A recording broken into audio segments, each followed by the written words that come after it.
கர்த்தருக்கு ஸ்தோத்திரம். கர்த்தராகிய இயேசு கிறிஸ்துவின் இன்ப நாமத்தில் இனிய வாழ்த்துக்கள். இன்றைய தியானத்திற்காக ஜெபித்த பொழுது தேவன் தந்த வசனம் யோவான் எழுதின சுவிசேஷம் 6ஆம் அதிகாரம் 35ஆம் வசனம். இயேசு அவர்களை நோக்கி, ஜீவ அப்பம் நானே. என்னிடத்தில் வருகிறவன் ஒரு காலம் பசியடையான். என்னிடத்தில் விசுவாசமாயிருக்கிறவன் ஒரு காலம் தாகமடையான். நம்முடைய கர்த்தராகிய இயேசு கிறிஸ்து மாம்சமாக மனித ரூபமாக இந்த உலகத்திலே வந்தார். அவர் சொன்னார், ஜீவ அப்பம் நானே. அப்பம் என்றால் மனிதன் புசித்து உயிர் வாழ செய்கிற ஒரு உணவு. இயேசு சொன்னார், ஜீவ அப்பம் நானே என்று. ஜீவ அப்பம் என்றால் அந்த அப்பத்திலே ஒரு ஜீவன் இருக்கிறது. கர்த்தராகிய இயேசு கிறிஸ்து மனிதர்களாகிய நமக்கு ஜீவ அப்பமாக காணப்படுகிறார். இயேசு சொன்னார், என்னிடத்தில் வருகிறவன் ஒரு காலம் பசியடையான், என்னிடத்தில் விசுவாசமாயிருக்கிறவன் ஒரு காலம் தாகமடையான் என்று. யோவான் எழுதின சுவிசேஷம் 1ஆம் அதிகாரத்திலே வாசிக்கிறோம், அந்த வார்த்தை மாம்சமாகி என்று. இந்த கர்த்தராகிய இயேசு கிறிஸ்து தேவனுடைய வார்த்தையாக இருக்கிறார். இந்த தேவனுடைய வார்த்தை ஜீவனாயிருக்கிறது. அதை தான் இயேசு சொன்னார், ஜீவ அப்பம் நானே என்று. எபிரேயருக்கு எழுதின நிருபம் 4ஆம் அதிகாரம் 12ஆம் வசனத்தில் வாசிக்கிறோம், தேவனுடைய வார்த்தையானது ஜீவனும் வல்லமையும் உள்ளதாயும். தேவனுடைய வார்த்தை ஜீவன் உள்ளது. கர்த்தராகிய இயேசு கிறிஸ்து ஜீவிக்கிறவர். அவருடைய வார்த்தை, அவர் ஜீவ அப்பமாயிருக்கிறார். ஹல்லேலூயா.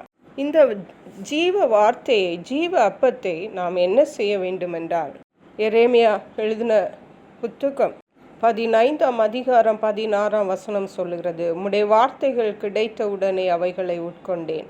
உம்முடைய வார்த்தைகள் எனக்கு சந்தோஷமும் என் இருதயத்துக்கு மகிழ்ச்சியுமாயிருந்தது. சேனைகளின் தேவனாகிய கர்த்தாவே, உம்முடைய நாமம் எனக்கு தரிக்கப்பட்டிருக்கிறது. கர்த்தருடைய வார்த்தைகளை நாம் உட்கொள்ளுகிறவர்களாக காணப்பட வேண்டும். இயேசு கிறிஸ்து ஜீவ அப்பம் என்று சொன்னால் அவர் தேவனுடைய வார்த்தையாக இருக்கிறார். அவருடைய வார்த்தை கிடைத்தவுடனே நாம் அதை புசிக்கிறவர்களாக, உட்கொள்ளுகிறவர்களாக காணப்பட வேண்டும். அப்பொழுதுதான் நாம் ஆவியிலும் மாம்சத்திலும் பலனடைய முடியும். ஹல்லேலூயா.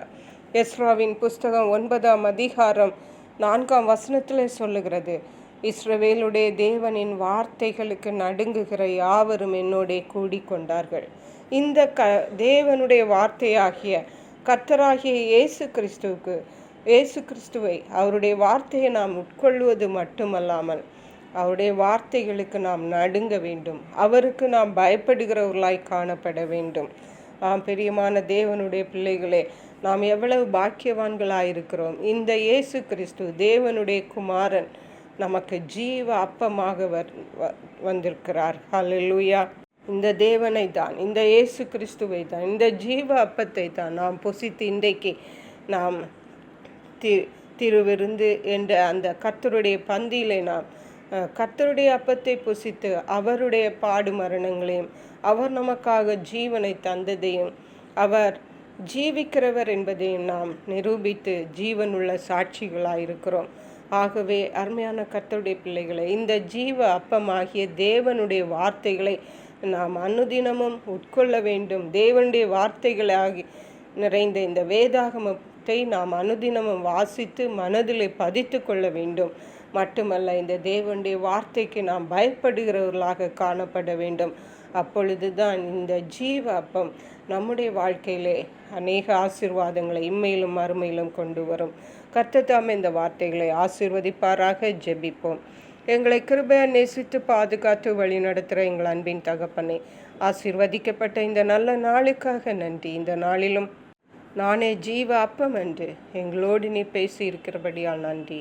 ஏசப்பா, உமக்கு ஸ்தோத்திரம் ஆண்டவரே. ஜீவ அப்பமாகிய கர்த்தராகிய இயேசு கிறிஸ்துவ ஆகிய தேவனுடைய வார்த்தையை நாங்கள் எங்களுடைய வாழ்விலே பெற்றுக்கொண்டு அனுதினமும் கர்த்தருடைய வார்த்தைகளை நாங்கள் தியானம் பண்ணி அதை எங்களை இருதயத்தில் பதித்து கொண்டு கர்த்தருடைய வார்த்தைக்கு பயப்படுகிறவர்களாக, தேவனுக்கு பயப்படுகிறவர்களாய் காணப்பட எங்களுக்கு உதவி செய்யுங்க.